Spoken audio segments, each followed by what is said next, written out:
en alimentation et santé, également diététicienne et certifiée en éducation thérapeutique du patient. Et moi je suis Philippe Pouillard, docteur en immunopharmacologie, certifié en éducation thérapeutique du patient et également des certificats de pratique culinaire, en l'occurrence pratique culinaire et santé plus spécifiquement.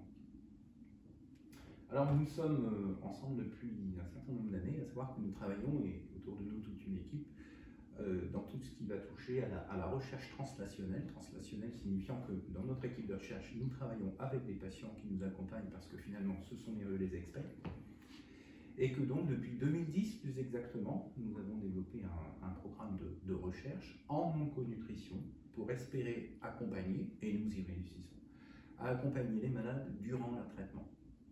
Donc aujourd'hui, l'éducation thérapeutique du patient évolue vers de nouveaux modes, notamment dématérialisés, à distance, qui vont permettre de toucher de plus en plus de malades. C'est ce qu'on va essayer aujourd'hui de mettre en pratique avec un atelier de cuisine interactif avec des patients qui seront connectés à distance avec nous et qui vont pouvoir interagir. C'est d'autant plus vrai lorsqu'une personne est atteinte d'une leucémie, allogreffée, qui pendant 100 jours doit rester à sa maison d'une manière un petit peu confinée avant de pouvoir effectivement réellement se mélanger à la population et de ce fait pouvoir manger comme avant. Oui. C'est parti? On y va? Bien sûr, on y va. Allez. Allez. Eh bien, nous voilà. Nous aussi voilà. Alors, du coup, par quoi on va commencer? Peut-être par le dessert? Par le dessert. Par le dessert. Parce qu'il est question quand même de le laisser au froid un moment. Oui. Hein, donc comme ça, on s'organise après sur le plat chaud. Ouais. Absolument. Donc pour le dessert, on part donc sur un dessert à base de chocolat, type mousse au chocolat. Donc la particularité, c'est qu'on ne va pas utiliser d'œuf, on va partir sur une base crème montée, type crème chantilly, crème montée, dans laquelle on va incorporer du chocolat. Donc pour ça, on n'a besoin que de 3 ingrédients. Ouais. Du chocolat noir. Chocolat noir. Là, on a pris quoi? 70% de... Ouais, 72%, quelque chose d'assez corsé. Du sucre, qu'on va mettre selon son goût. Alors, sur le sucre a un intérêt. Ah oui, complètement. D'abord, il est énergétique, et donc l'énergie c'est important, parce qu'on a souvent quand même affaire à des gens qui sont fatigués, d'une part, de par la maladie, de par les traitements. Il est important aussi parce que il stimule en fait l'entrée des protéines dans le corps. Alors se passer de sucre serait un non-sens nutritionnel, hein, tu es bien d'accord? Absolument. Après voilà, la quantité, on a fait des études, hein, tu te souviens, il y a quelques années, avec une centaine de personnes qui nous ont dit pour 30% d'entre eux, nous on est devenus des becs à sucre, c'est dû au fait, je sais pas, des médicaments. D'autres nous ont dit, non, on a plutôt moins envie de sucre, 30% d'entre eux, puis les 30 autres pourcents environ, on dit, attendez, nous c'est comme avant. Voilà. Donc un petit peu de sucre. Donc le sucre par contre, par rapport aux recommandations actuelles, notamment les recommandations de l'OMS, l'Organisation mondiale de la santé, on va faire attention à la quantité de sucre, donc on va rester sur des doses raisonnables, bien évidemment. Ouais.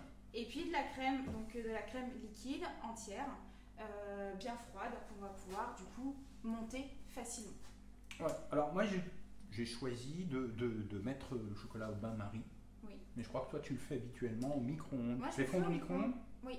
Alors, allez. Attention sur la cuisson du chocolat au micro-ondes pour le faire fondre. On va faire attention à ne pas le cuire, justement, le surcuire. Donc, on va y aller par palier de 30 secondes. Et toutes les 30 secondes, on va remélanger le chocolat pour l'homogénéiser et faire en sorte qu'il fonde tranquillement. Voilà, ne pas le cuire trop vite.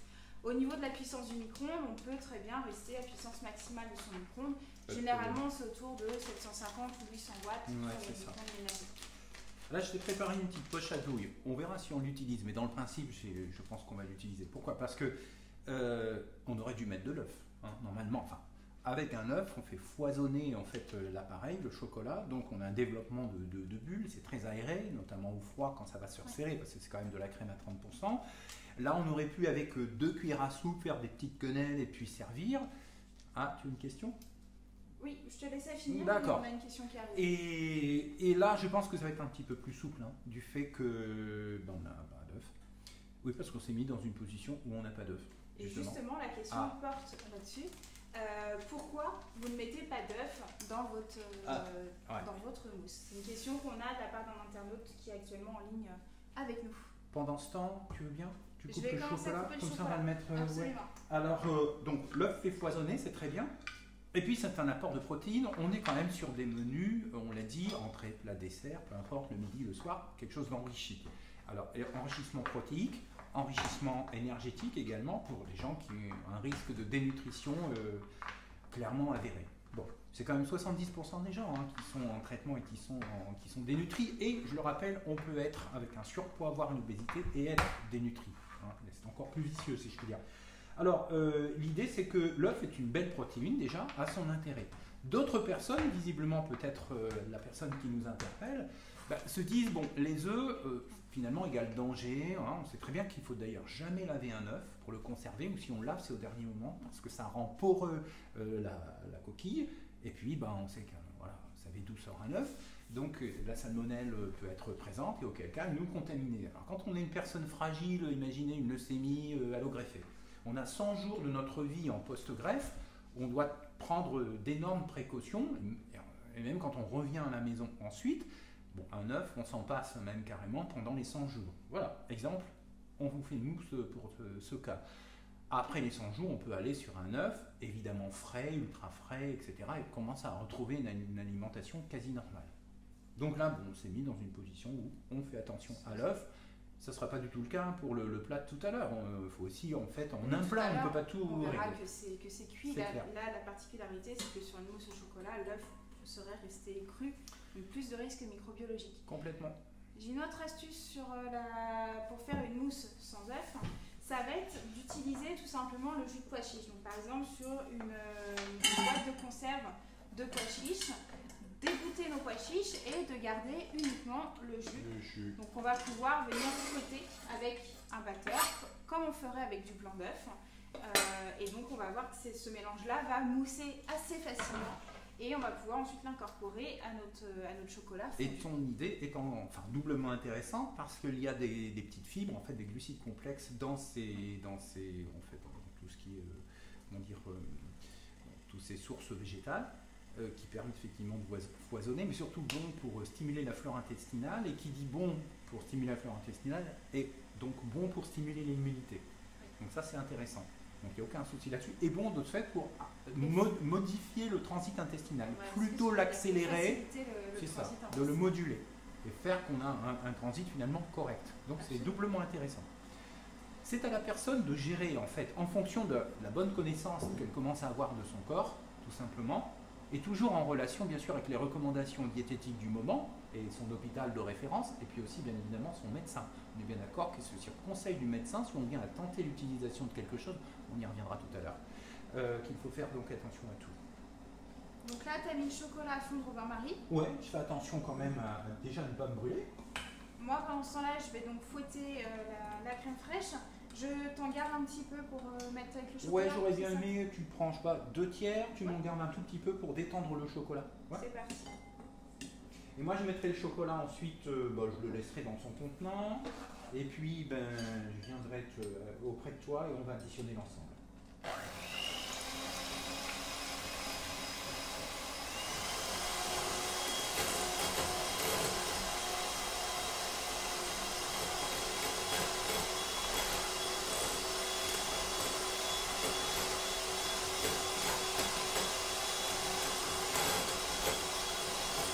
Petite question que nous verrons après. D'accord.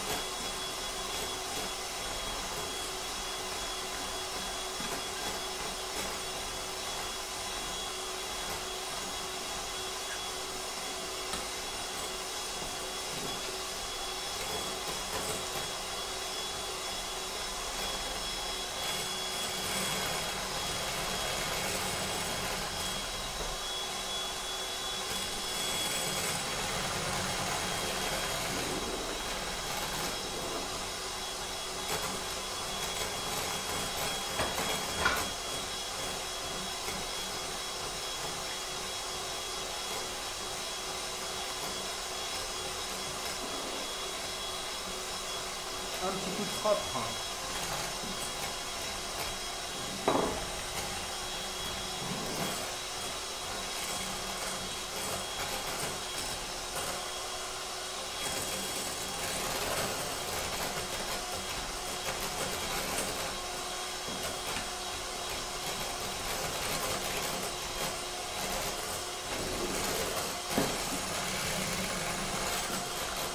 peux arrêter quelques instants. Juste pour dire que pendant ce temps, et comme ça on pourra manipuler en même temps, je vais prendre le reste de la crème, continuer de mélanger, hein, gentiment, avec un fouet si vous voulez. Mais j'ai gardé une spatule histoire de, tout simplement, on va avoir besoin de la spatule après parce qu'on veut respecter le foisonnement que tu as tenté de faire. Donc un fouet après serait pas intéressant du tout, parce que ça ferait retomber l'ensemble. Oui. Donc voilà, vas-y. Et je mets le sucre aussi. On y est presque.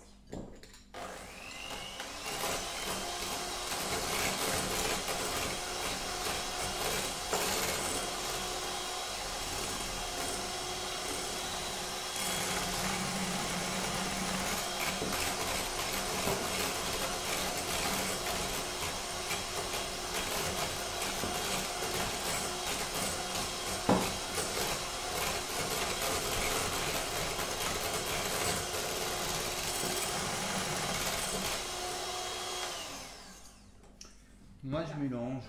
Moi je pense que c'est bien. Ouais. Faut pas le faire trop longtemps non plus, après on a du beurre. Alors moi je mélange l'ensemble et je vous avais vu j'ai mis mon sucre aussi. Voilà. Alors certaines personnes utilisent du sucre, vous savez, en fait des sucres roux comme on dit, des vergeoises, du mascobado, du rapadura. Alors ce sont effectivement des sucres intéressants. Et j'en parle parce que en fait la question qui est apparue là, j'y viens, c'est qu'en fait il y a de la mélasse encore dans ces sucres, et qui dit mélasse dit beaucoup de magnésium, potassium, qui peuvent aider effectivement dans certains cas de figure. Et justement sur les recommandations de la diététicienne, dans certains cas il est préférable d'avoir plus de, regardez quand on a des crampes, du magnésium, qu'on va retrouver d'ailleurs accessoirement dans le chocolat, mais aussi dans un sucre comme ça qui est plus mélassé. Et la question qui est apparue pendant que l'on travaillait, c'était justement de la possibilité, voire je rajouterais de l'intelligence, de rajouter des épices. Et ben oui, pourquoi pas. Et puis d'ailleurs, ce sont des choses que nous avons travaillées, parce qu'on a eu dans notre groupe de travail, dans notre groupe de recherche transnationale, des gens qui étaient diabétiques, tu te souviens, oui, et vrai. Qui nous ont dit, attendez, nous on sait grâce à vous les diététiciens, de dire que la cannelle par exemple, mais on sait qu'aussi la coriandre le fait, pour des plats cette fois-ci salés, fait baisser l'index glycémique des plats. Donc c'est très intéressant de remettre dans un dessert comme ça de la coriandre.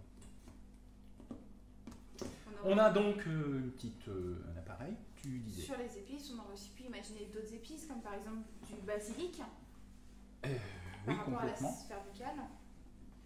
Oui, parce que la sphère buccale et puis finalement l'hygiène digestive, parce que le basilic est anti-inflammatoire, quelqu'un qui a une gingivite, des aftes, une mucite, tout à fait, bien sûr. De la menthe poivrée aussi contre les nausées, donc apaiser des nausées. Et donc ces éléments, on va pouvoir les ajouter sous forme séchée, donc sous forme de feuilles séchées, qu'on aura pu mettre à infuser dans la crème, par exemple la veille au soir, parce que là la crème on ne la chauffe pas, ou qu'on incorporait directement en les écrasant un petit peu avec la paume de la main, directement dans le chocolat ou dans la crème.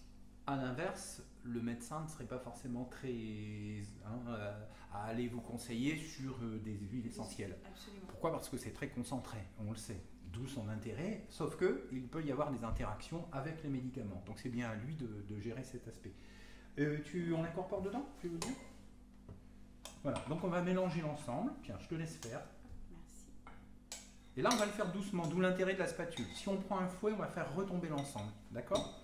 Alors, en fait, il se dit, mais bon, donc vous verrez dans la recette qui va s'afficher que, vous voyez, on met on met le double de crème que de chocolat. Voilà, pour faire simple. Et le sucre, c'est vraiment à vous de gérer. Puis c'est une recette simple, hein. Il faut attirer les enfants avec vous pour vous aider, papa et maman ou maman ou un souci, venez l'aider, ça fait plaisir parce que cuisiner, vous le savez bien, c'est aussi la notion de plaisir et de ce fait, on arrive à discuter à ce moment-là avec la famille. Et puis, de ce fait, de ces gens qui sont des aidants pour vous qui êtes malade. Et donc, à ce moment-là, c'est très important. C'est un moment de partage. Et puis, on dit toujours, hein, Julie, c'est manger est un soin. Oui. Et cuisiner fait partie finalement d'une prescription. Tout à fait. Absolument. On n'est pas à dire non plus que c'est un adjuvant de la médecine. On est là dans ce qu'on appelle les soins de support. Hein. On est là dans l'éducation thérapeutique du patient et la nutrition fait évidemment partie des choses. et se prendre en charge soi-même, donc rester le plus longtemps possible en autonomie, ben voilà, c'est important. Ça prend un petit peu de temps de mélanger pour être bien sûr d'avoir quelque chose de correct. D'homogène. Ouais. Ben, c'est ce que les grands chefs pâtissiers appelleraient macaroner. Hein. Donc Pierre Hermé vous dirait que pour ces macarons, ben voilà, pour respecter l'appareil, on est presque au bout. Voilà. Et un bon chocolat qui a du goût pour les gens qui notamment ont une perte de goût, hein, donc une hypogeusie. Inversement, un chocolat un petit peu plus industriel, disons-le, si on veut un chocolat qui ait moins de goût, pour les gens qui iraient quand même sur cette mousse, mais qui par contre ne souhaitent pas que ce soit très fort. Franchement, c'est aux gens de gérer. Voilà. On en voit la fin, puis vous savez, dans tous les cas, dans la poche, on peut la malaxer un petit peu, et puis ça Oui, si besoin pour me alors on va peut-être reprendre, on va le faire à deux. On va le faire à deux. Ouais, c'est une fort bonne idée. Si Allez, vous n'avez pas de commis sous la main, n'hésitez pas à prendre par exemple un verre doseur un peu haut ou un vase ou quelque chose qui serait haut dans lequel vous pouvez mettre la poche à douille et la coincer pour vous aider. Allez, on y va. On essaie de, voilà, on peut en mettre trop sur les bords et tout ça va repartir le temps qu'il faut. Logiquement, justement, en fin de notre travail, je continue de verser. Là, on devrait être bien à la fin de notre attendre atelier. à peu près 1 heure, donc peut-être un Ouais, petit sur peu un plus. atelier d'1 heure, comme on envisage de le faire pour vous. Allez, on égoutte, hein. Et en plus, c'est bon. Donc la plusieurs solutions, on va pouvoir ou fermer la poche avec une petite pince en plastique, ou alors on va pouvoir la tourner, voilà, comme ça, Ouais. sans forcément faire de nœud, et la poser bien à plat dans le frigo. Et si on n'est pas sûr d'avoir tout à fait le temps par rapport au moment où on décide de manger, franchement, 20 minutes au congélo, ça va déjà bien raffermir les choses. Bien, on va s'installer maintenant pour le plat. Alors le plat chaud, on a pris soin, au moment où on a débarré le dessert, de mettre notre four à température. Bon, tout type de tarte, parce qu'on va faire une tarte, en fait, un équivalent de quiche si vous voulez, au poisson et avec un végétal dedans. On revient sur les ingrédients dans un instant. Donc le four, écoutez, 180-190 degrés. Et puis le temps qu'il faudra une nouvelle fois en fonction de la charge d'aliments qu'on va déposer dans ce fond de tarte. Possiblement, là, on est aujourd'hui sur 35-40 minutes. Alors, on va le faire à base de poisson, premier ingrédient. On en discute dans un instant. Écoutez, asperges, c'est la saison pour nous qui parlons face à vous aujourd'hui. La pâte à tarte arrive. Quelques instruments, dont un qui va être intéressant, on en parle dans un instant. Et puis encore un autre ingrédient, une base de fromage. Est-ce que l'on oublie quelque chose? Le lait et la crème. Bien sûr, le lait et la crème. Et puis je prépare une casserole d'eau chaude qui va nous permettre de cuire dans un grand volume d'eau les asperges dont on vient de parler. Et je mets en chauffe pendant ce temps. L'égouttoir est prêt. Eh bien écoutez, on va vous présenter donc les ingrédients. Donc les ingrédients, on part sur une quiche. Une quiche saumon et asperges, donc qui va être assez riche en énergie, donc qui va être intéressante en cas de dénutrition ou de risque de dénutrition. Ouais. On va pouvoir l'enrichir aussi facilement avec par exemple de la poudre de lait en plus dans l'appareil. Donc pour ça on aura besoin d'asperges. Voilà. Donc, verte en l'occurrence. On y revient après, je te laisse présenter tous les ingrédients. Tu veux bien, je commence à travailler. Asperges, du saumon qui va être intéressant pour sa teneur en oméga 3 et sa teneur en protéines aussi.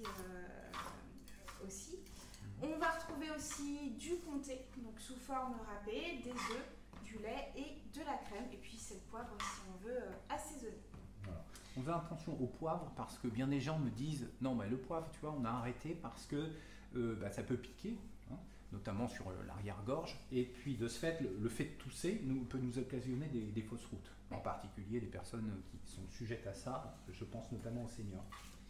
Donc là Philippe, tu es en train de d'éplucher un petit peu les asperges pour éviter qu'elles soient trop ligneuses, trop fibreuses. Ouais. Bon là en même temps ce sont des asperges, vous les voyez, elles sont très souples, c'est la période. De ce fait, oui, on les épluche quand même. Alors je vais en faire, disons, 6 ou 7. Hein. Ça se garde très bien et savez-vous que ça se congèle? ça se congèle en étant épluché préférablement, si vous allez les utiliser épluchés d'une part. Et donc, puis surtout, ça se garde dans le bac à légumes du frigo avec un linge humide hein, quand même. Et Oui, toute une semaine, hein, à peu près, hein, toute une semaine, on peut tranquillement, que ce soit les blanches ou les vertes hein, d'ailleurs. Alors tu vas me dire pourquoi les vertes, c'est ça? Pourquoi les vertes? Et j'avais aussi une autre question. Est-ce que tu aurais un petit conseil pour nous aider à bien les choisir? Comment on choisit des bonnes asperges quand on va faire ses courses? Les vertes qui ne sont autres que les asperges blanches, mais les blanches sont sous une voûte de terre, donc elles vont devenir blanches comme les endives d'ailleurs, parce qu'elles sont poussées dans le noir, alors que les vertes, on les a laissées à l'air libre, et donc de ce fait, bien sûr, chlorophylle, elles deviennent vertes. Donc ça veut dire que si on prend des asperges vertes, qui sont plus riches en minéraux, plus riches en fibres, environ 10 fois plus hein, qu'une asperge blanche quand même, hein, eh bien, dans ce cas, on va les prendre fines. Inversement, une asperge blanche, pour moi, a un diamètre de 3-4 cm sans problème pour qu'elle soit le plus tendre possible. Donc voilà, comment il faut les choisir. Merci. Pendant que tu épluches, moi je vais préparer l'appareil à quiche, peut-être. Ça vient de... Il y a une question. Il y a une question qui demande si on peut utiliser des asperges en boîte. Oui, absolument. Oui, bien sûr. Écoutez, parce que quand on est fatigué, on sait très bien, on ouvre la boîte, on les goûte et puis on les utilise. Nutritionnellement, vous savez, les conserves, tout comme les produits surgelés, conservent 80-90% de leur profil nutritionnel.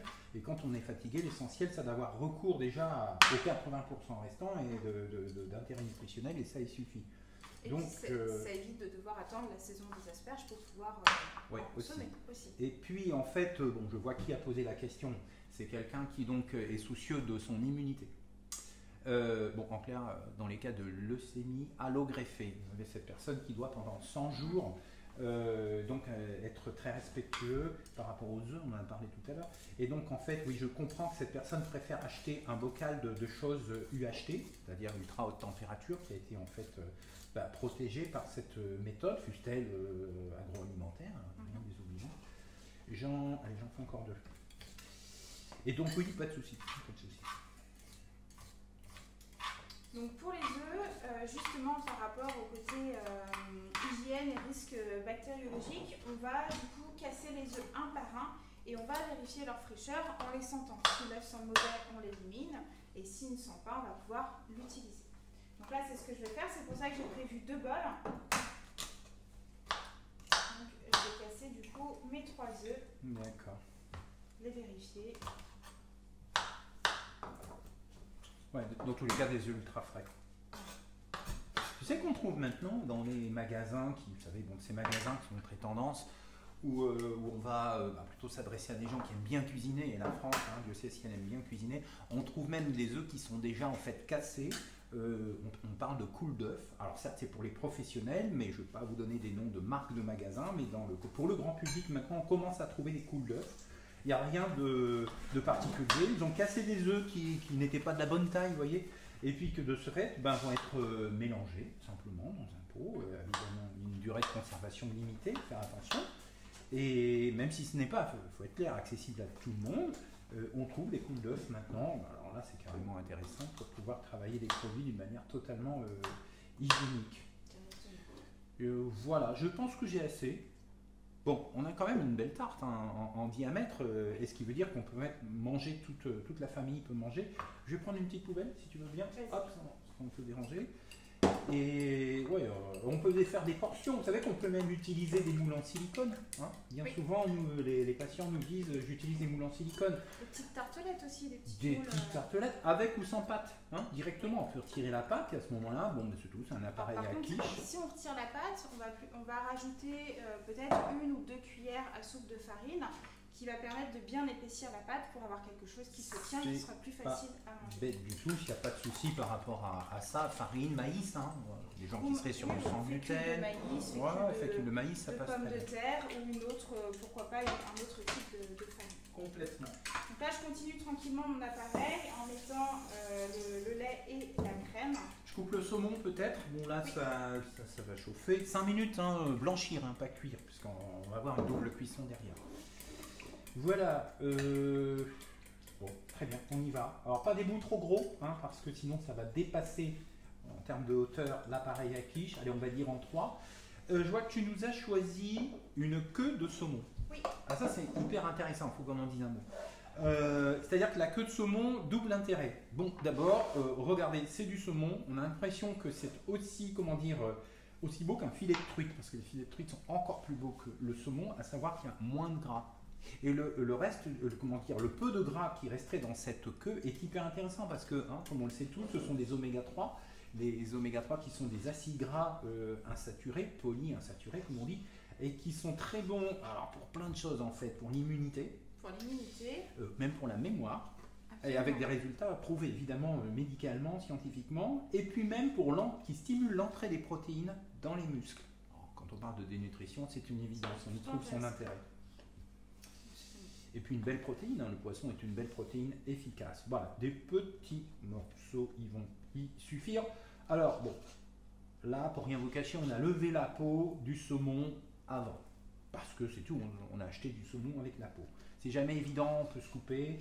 Et puis c'est encore une étape de plus.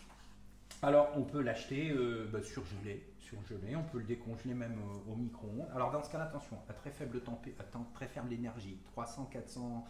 même pas, attendez, pardon, de 200 à 250 degrés pour le décongeler, pas le cuire, et ensuite effectivement obtenir cette texture et finir de le cuire, enfin de le cuire. Saumon.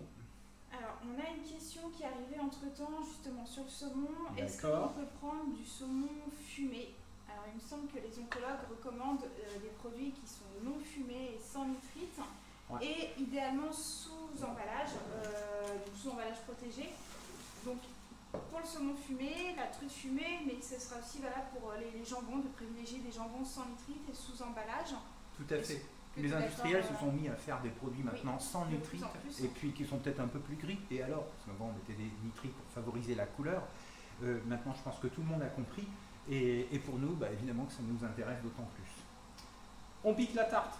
On pique la tarte. On pique le fond de tarte, bon, du commerce. Et avec un couteau ou avec une fourchette. Oui, bien sûr.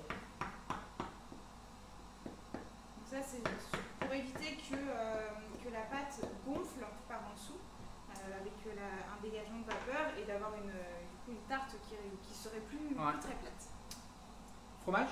On met un petit peu de comté, Oui, alors comptez. ou fromage râpé. Mental. Alors j'ai quelqu'un qui demande sur le chat, est-ce que le comté contient du lactose? Bien sûr. Comme tous les fromages, tous les produits laitiers ont du lactose. Alors, sauf que, et je vois tout de suite où on veut en venir, c'est-à-dire qu'en fait, oui, il y a du lactose dans les...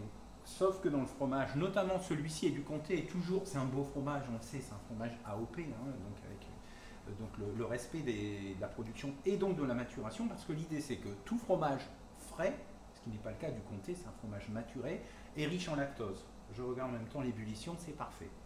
Donc simplement la couper, ça fera moins de bruit.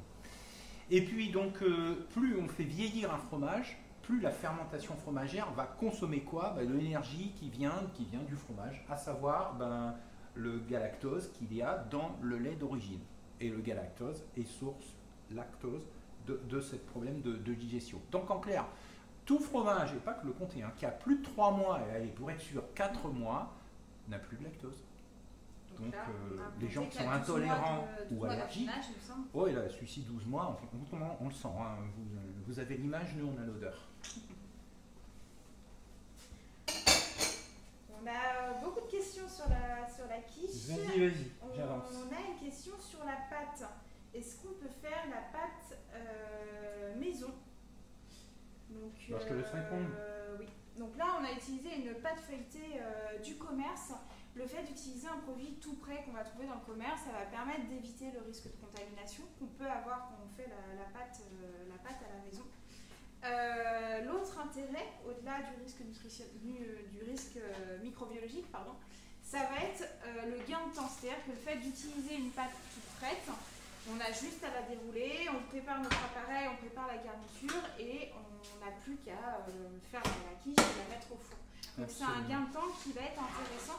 Les patients en cours de traitement anti-cancer ont souvent tendance à être fatigués, c'est un des premiers effets secondaires qu'on observe. Donc si on peut se faciliter la vie en cuisine, on y va. Tant mieux. Donc pourquoi pas utiliser des pâtes toutes prêtes. Après, si on a le temps, si on a envie, si on a un robot, pourquoi pas, on peut toujours faire sa pâte en faisant attention au côté hygiène si on est immunodéprimé, si on a un système immunitaire un petit peu fragile. Alors, vu, je mets des petits bouts partout. Excuse-moi, je reviens. On répartit uniformément. Ouais, on répartit. Et puis, il y a autant d'intérêt dans les têtes des asperges que dans le reste de la tige. Oh, c'est chaud. On aurait pu les passer un petit peu sous l'eau froide à la fin. Vous aurez remarqué qu'on se lave fréquemment les mains, oui. comme ça en cuisine, on travaille propre. On change les planches à découper, on change les couteaux aussi pour éviter de couper du cuit avec quelque chose qui a servi à découper du froid. Si on a des problèmes, tout ce qui est nausée, etc., c'est bien de débarrasser la poubelle après, de prévenir les enfants de le faire, de ne pas laisser une peau de banane dans la poubelle, en disant mais c'est quoi cette odeur? Du poisson, voilà, notre peau de poisson typiquement, donc voilà. Bon, je pense que j'en ai mis assez, ça va être joli au demeurant. Et puis maintenant l'appareil à quiche. Alors on sale, alors là aussi c'est un peu comme le sucre. Là j'ai salé un petit tu peu. as salé, voilà, une petite pincée suffit, et puis c'est déjà pas mal quoi. Le poisson, s'il était fumé, serait en plus salé, tiens, au demeurant. Bon, là, c'est pas le cas. Oui, donc de faire attention. Pareil, si on utilise du bacon ou des lardons, de tenir compte du fait que c'est déjà salé. Donc peut-être de saler un petit peu moins l'appareil. Voilà. Alors, jolie présentation. D'avoir quelque chose un petit peu plus agréable à l'œil. Alors on va faire ça, voilà, on va harmoniser. Alors oui, ça fait quand même une quantité de matière importante. Hein, Alors la pâte colle un petit peu parce que c'est l'ambiance d'une cuisine. Hein, c'est pas froid ici. Hein. Alors voilà, il suffit de gratter avec son couteau. On pourrait faire un bord un peu plus sympa, mais bon, on est toujours dans l'idée d'une cuisine facile. Vous vous souvenez du site que l'on a mis en place à Unilhassad, ça fait quand même 2015, ça fait quand même quelques années maintenant, vite fait, bien fait. C'est-à-dire que voilà, on n'a pas le temps, on a quand même envie de cuisiner parce que c'est extrêmement important de garder cette envie, seul ou en famille. Et puis sinon on se fait aider par un aidant. Hein. Ça peut être un enfant, ça peut même être vos parents, si on est touché par la maladie à un stade plus jeune. L'idée c'est de partager. Voilà, on y est presque. Je vais donner un petit coup de ciseau autour parce que quand on va sortir tout ça du four, je ne voudrais pas qu'on se brûle et puis la pâte colle bien. Hein. Alors je sais, il y a des gens qui disent oh c'est bon la pâte crue, je vais en manger. Ouais, faites attention, on n'est pas équipé pour digérer. Donc un petit bout pour se faire plaisir. Parce que tu sais que cette pâte, elle est peut-être industrielle, mais il n'y a aucun additif. On ne peut pas donner de marque, vous le savez bien, mais lisez les étiquettes, c'est extrêmement important. Jus de citron, vinaigre blanc pour la conserver. Aucun additif. Voilà, donc ça c'est extrêmement important. Et puis, un petit coup de ciseau. Et je vous le rappelle, donc préchauffage et donc cuisson aussi bien sûr à 190 degrés, 180, 190 degrés, enfin plus vous baissez la température, plus ça mettra longtemps. Alors c'est cuit quand quand ça gonfle, puisque c'est le gruyère notamment. Alors gruyère et matin, comptez, on est bien d'accord, on va pas faire de chauvinerie. Nos amis suisses ont du bon fromage aussi, il faut pas se... Et puis la pâte qui va brunir, qui va dégager une belle odeur. D'ailleurs, on n'a pas besoin de l'oublier. Le four va nous rappeler à l'ordre en disant belle odeur, et ça me produit une manière qui vous donne ce brunissement intéressant. Intéressant pas pour tous. Parce que finalement, certains vont dire, regardez, moi je suis nauséeux, donc on n'accélère pas trop, on ne va pas trop loin dans le brunissement. Puis d'autres vont vous dire au contraire, moi attendez, j'ai plutôt une hyposmie, où on sent moins les choses, je veux des choses un petit peu plus caramélisées, comme on dit. Voilà. On a quand même à peu près 40 minutes de cuisson, 35-40 minutes à surveiller. Voilà. Donc, on met au four, et puis j'ai une autre question qui est arrivée, donc dès qu'on en je la mets au four. Et puis, on gère la question.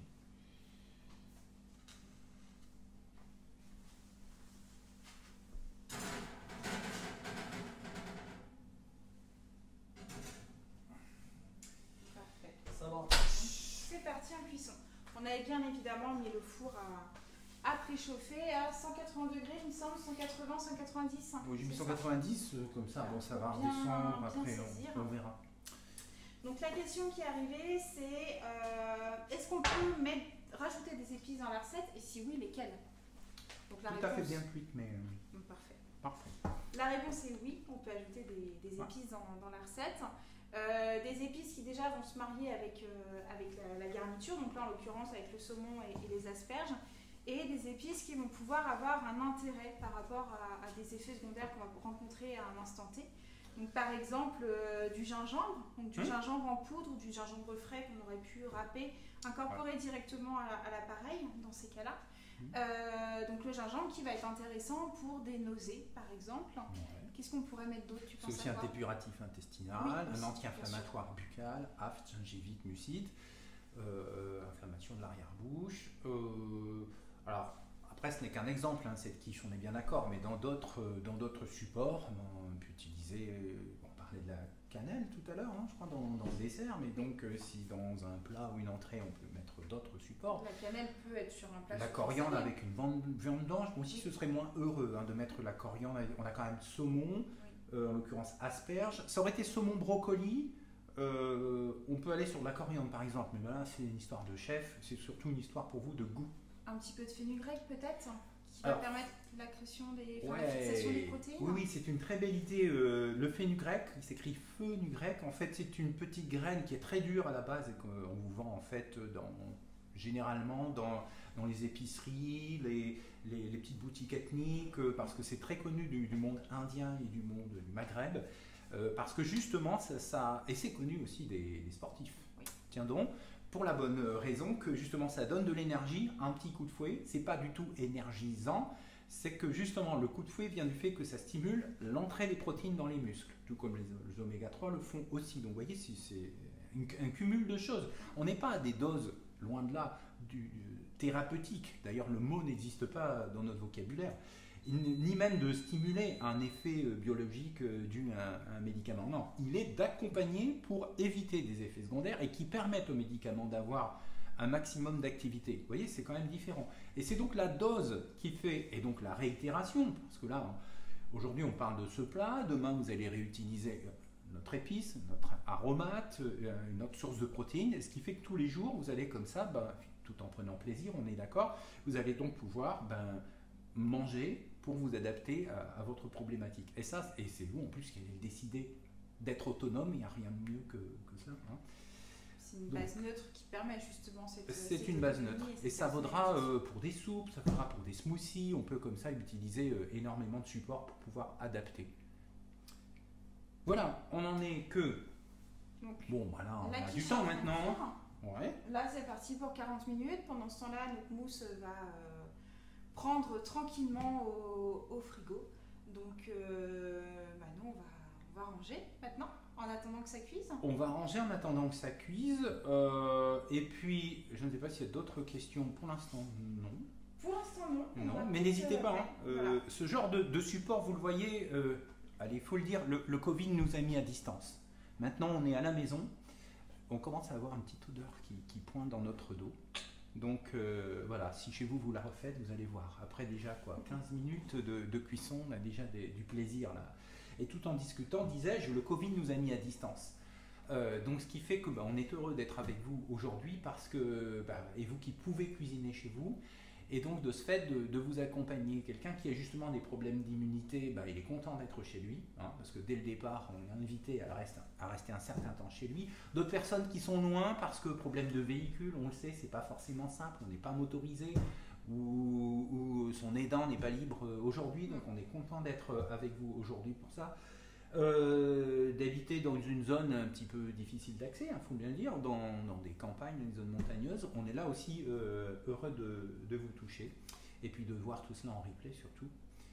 Donc ce que l'on peut faire, on pourrait essayer de monter la mousse que l'on a en fait fait un petit peu avant. Ce que l'on a fait, c'est que l'on a préparé le dessert avant. Là, on vous a montré comment le faire, mais un dessert est déjà prêt au frais. Comme ça nous permet de vous montrer le montage. On fait ça ? C'est parti. Et puis on continue de discuter. N'hésitez pas, hein, le forum était pour ça. Est-ce que tu aurais un petit bol pour un petit bol pour, s'il te plaît. presser la mousse ? Ah oui, on devrait trouver un petit bol quelque part qui se cache effectivement bien. dans notre vaisselle. Mais écoute, je ne vois pas le petit bol sympa qui a dû être filé. Ouais, eh ben vas-y. Voilà. Ouais, prends donc une verrine. verrine. Allez. Bah, et la verrine, c'est sympa parce que ça, tu peux portionner. On peut déposer des fruits dans le fond. Là, on a fait simple aujourd'hui. On parlait d'asperges. Qui dit asperges dit saison des fraises. Hein. Bon, bah, prenez des bonnes fraises, mettez-les dans le fond, coupez des petits morceaux ou en deux. Et puis bah, maintenant, tiens, je te laisse Ça faire. peut être avec des fruits au sirop aussi. Des hein, fruits au sirop, des oreillons, et des en saison, haricots, des pêches, absolument. Pain Les au cons- sirop avec le chocolat. Ça se marie Tout bien. à fait. Hop. Une petite Alors. pomme en hiver et notre mousse. Alors on va voir si on parle de mousse ou de crème. Là, on va Parce plutôt parler de que- crème, à mon avis. Ouais. Oh, puis il n'est pas une fois où on a une recette qui a les mêmes proportions, vous l'avez dit. Hein. C'est 2 fois plus de crème que de chocolat. Voilà. On répartit selon le nombre de. Bah, regardez, ça se tient bien quand on va même. faire. Bon, on est entre la mousse et la crème, faut être honnête. Bon, en tout cas, ça me va Et donc bien. là, on va pouvoir On peut la remettre. personnaliser. on Ouais, va tu peux la pouvoir, remettre au frigo même un petit on va peu la remettre au éventuellement. frigo. Hein. On l'a fait à l'avance. Alors, pas plus de 3 jours. Hein. On a beau pas avoir d'œufs, on a quand même de la crème. Hein. Oui, oui. Donc 3 jours au frigo, c'est un maximum. On peut éventuellement filmer pour pas avoir d'odeur de frigo. Hein, les gens nous disent souvent, non mais moi je suis nauséeux, dans le frigo il y a des odeurs quand même un peu. Même si dans le frigo on peut le nettoyer avec du vinaigre blanc, avec On va mettre une du... petite coupelle de bicarbonate pour capter Absolument, les mais odeurs. n'empêche que si on la garde 3 jours, moi je filme. Hein. De toute façon, dès qu'on a quelque chose qui est riche en matière grasse, la matière grasse va capter les odeurs. Donc forcément, si on met notre crème au chocolat telle qu'elle dans le frigo sans film, elle va capter toutes les odeurs qui sont dans le frigo, puisque on a la matière grasse à la fois dans la crème entière et dans le chocolat. Tout en fait. Là, on pourrait décorer avec des pépites de chocolat, des morceaux de fruits comme on disait, donc frais ou au sirop. On pourrait aussi imaginer, je sais pas, des petites perles de chocolat, des petits vermicelles, un petit peu tout ce qu'on veut pour le côté gourmand. Ou pourquoi pas des brisures de spéculoos, par exemple. Ah ouais, ça c'est bien. On peut le mettre au fond ou au-dessus. Oui, Alors, absolument. Faut ouais, poser, ça nous fait dire que quand on va sur des sites, des réseaux sociaux, quelquefois on voit effectivement, on vous fait une crème qui est justement pour la dysphagie, et on voit à côté justement, au-dessus des brisures de ci et de ça. Oui, ça c'est justement pour la photo, parce qu'on est bien d'accord qu'à la base c'est la crème qui nous intéresse, parce que les brisures peuvent occasionner des fausses routes. Absolument. Ou abîmer une gencive déjà enflammée, et auquel cas bon, on aimerait ne pas avoir de mâche du tout, et ça s'y prête très bien. Voilà. On pourrait faire des versions même congelées, hein, le très froid, parce que le froid cautérise une bouche enflammée. Ça aussi c'est très référencé et utilisé par les malades. Des gens même utilisent de la glace, donc glace au chocolat. Bon, aujourd'hui on est parti sur cette mousse crème. Pourquoi pas. Bien.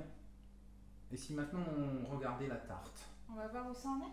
Alors, ouais, on est... je regarde le chronomètre parce qu'on a caché un chronomètre et je ne vois pas de tarte encore prête. Alors, moi je vous propose une chose. Vous êtes d'accord, vous qui nous écoutez, ben, c'est de démouler une tarte que nous avons préparée à Qui est déjà l'avance. prête. Puisqu'en fait, ben oui, on est des vicieux, on fait tout à l'avance. Et puis, comme ça, on continue de vous montrer le résultat final. On va prendre une planche à découper peut-être pour la placer. Ouais.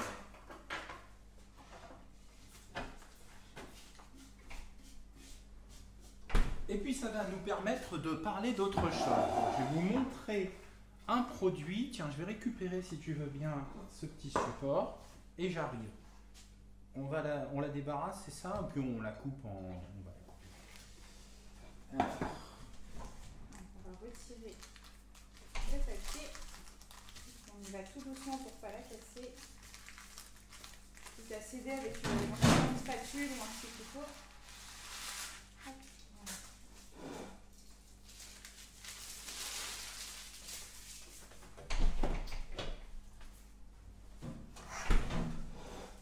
Alors, est-ce que je vais étonner, voire sidérer, voire irriter mon auditoire, notre auditoire, si je vous montre des bâtons de surimi? Franchement, toi qui es diététicienne, qu'est-ce que tu en penses? Alors, je suis diététicienne, mais mon avis est biaisé puisque je sais ce que tu vas dire. Ah, Bon, on peut la voir comme ça. Mais pour déjà avoir eu des retours de patients, je pense que certaines personnes se diraient pourquoi ils nous proposent ce produit qui est ultra transformé. Voilà, c'est chimique, c'est pas naturel. Plein de colorants, Qu'est-ce que tu pourrais répondre? plein de sucre. Réponse vraie pour certaines marques, donc je me suis bien gardé de vous ouvrir la boîte devant vous, parce qu'au final, on a tous le même produit apparemment. Eh bien, en fait, oui, il est ultra transformé. Ça fait peut-être partie, nous qui sommes effectivement dans l'ingénierie agroalimentaire et dans la diététique et dans la pratique culinaire, ça fait partie effectivement des produits ultra transformés. Et alors, quand ils peuvent être intéressants, il n'y a pas de limite à ça. Alors, l'idée est quoi? Ce sont, quand on regarde le premier ingrédient, ce n'est pas de l'eau, c'est du poisson. Parce que d'autres marques pourraient être en de l'eau. Donc là, on est bien sur du poisson blanc, qui effectivement, réduction de poisson blanc en purée de poisson, tout à fait noble. Deuxième ingrédient, le blanc d'œuf.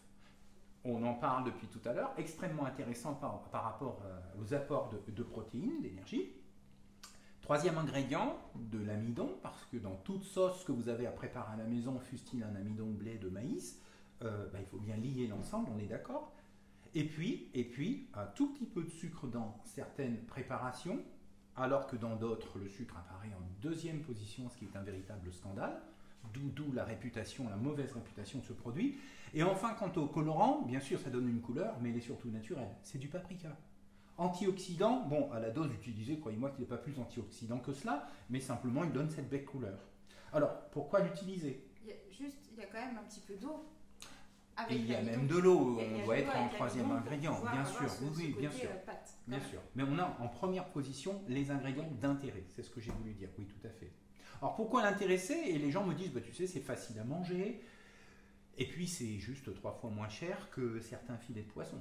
On est d'accord. Puis le poisson fluctue beaucoup en termes de coût, alors que là, on a quelque chose qui est un produit qui a prix assez constant. Donc de ce fait, on m'a expliqué qu'effectivement les budgets modestes pouvaient couper des morceaux de surimi dans une tarte. Et remplacer ici le saumon par ces bâtonnets de surimi coupés en petits morceaux, pourquoi pas. Complètement. Voilà, faites quand même attention lisez les étiquettes, parce qu'on peut avoir de très grosses surprises et qu'il faut quand même acheter dans les produits premium pour être sûr d'avoir quelque chose de nutritionnellement correct, et on est garant de cela. Voilà, ceci étant dit, on a une belle tarte. Le beau, c'est important. Cette fois-ci, ce sont des personnes âgées avec qui nous sommes amenés à travailler qui nous disent, mais aussi les malades de la pathologie cancéreuse, qui nous disent, vous savez, monsieur, le fait que ce soit beau, c'est nécessairement bon à penser, on va même dire, comme dirait un sociologue de l'alimentation, et de ce fait, on en mange plus. Et c'est vrai, ça a donc été prouvé chez les personnes en institution, donc des seniors. Effectivement, on est amené à en manger 20% de plus. Mais croyez-moi que 20% de plus, quand on parle de dénutrition, c'est essentiel. Voilà, c'est tout ce que l'on a à dire. Donc, pour résumer sur les recettes qu'on a fait, donc on a du coup cette tarte saumon asperge verte, donc qui va être riche en protéines, riche en énergie aussi par la crème qu'on a mis dedans, riche en protéines grâce au saumon et aux œufs qu'on retrouve dedans. On va avoir les asperges qui nous apportent des fibres, des minéraux également. On a quelque chose qui va pouvoir être mangé à toute température. Donc, on va pouvoir se couper une part de quiche qu'on va pouvoir manger chaude, tiède, froide, selon le moment de la journée, selon l'appétit, selon ce qu'on a envie. Il y a des personnes qui vont préférer le côté froid et d'autres personnes qui préféreront chaud. Et dans ces cas-là, on va pouvoir la réchauffer très, très rapidement. On peut aussi, on l'a déjà évoqué quand on la faisait, mais utiliser des moules à tartelettes, donc pour avoir des mini quiches qu'on va pouvoir conserver 2 ou 3 jours au frigo, ou qu'on va pouvoir congeler aussi et sortir à la demande, donc en laissant décongeler tranquillement au frigo, jamais à température ambiante.